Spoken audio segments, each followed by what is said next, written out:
Hello friends, welcome to our channel. আজকে আমরা শিখব অবজেক্ট কি। আমাদের সবারই একটু সমস্যা থাকে অবজেক্ট নিয়ে, তাই তো? এখানে আমরা অবজেক্টের টাইপস নিয়ে আলোচনা করব। সবার প্রথমেই আমরা বলছি যে অবজেক্টটা কি।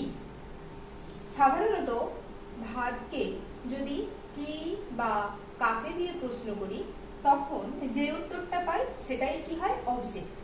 এখানে যেমন আমরা দেখে নিচ্ছি অবজেক্টের প্রকারভেদটা। প্রথমত দেখছি অর্ডিনারি অবজেক্ট। এখানে লিখেছি কি I read the book.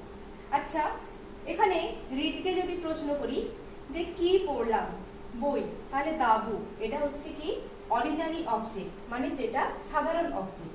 Second number point কি ডিরেক্ট বা অ্যাকিউজেটিভ অবজেক্ট, মানে যারই নাম ডিরেক্ট অবজেক্ট তারই অপর নাম কি অ্যাকিউজেটিভ অবজেক্ট। এটা মানে কি বস্তুবাচক অবজেক্ট।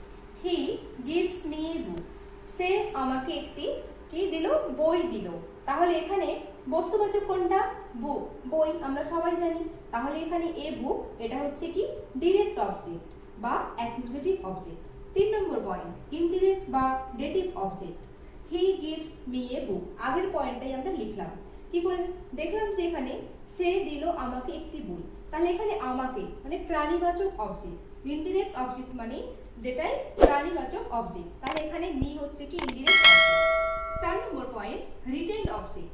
রিটেন্ড মানে বন্ধুরা, রিটেন্ড মানে এখানে বোঝাচ্ছে কি যে অবজেক্টটা পড়ে রয়েছে। তাহলে মানে এটা বেশিরভাগ ক্ষেত্রেই হয় কি প্যাসিভ ভয়েসের ক্ষেত্রে, যে অবজেক্টটা পড়ে থাকে।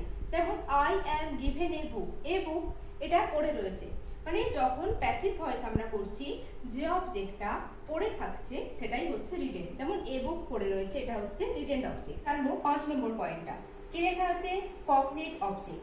কগনেট অবজেক্ট মানে কি সমধাতুজ কর্ম, এটা আমরা বাংলা ব্যাকরণেও পড়েছি। আচ্ছা, উদাহরণ দেখলে আমাদের এটা আরো ক্লিয়ার হয়ে যাবে। আই র্যান এ রেস, আমি একটি দৌড় দৌড়েছিলাম। দেখুন দুটোর ধরনের মানে যে শব্দ এখানে পাচ্ছি, এই দুটো শব্দ একই শব্দ থেকে উৎপন্ন। যেমন র্যান আর রেস একই রকম দেখতে লাগছে, শুনতেও লাগছে, তো একই শব্দ থেকে এখানে দুটো শব্দই আসছে, তো সেটাই হচ্ছে কগনেট অবজেক্ট। Thank you.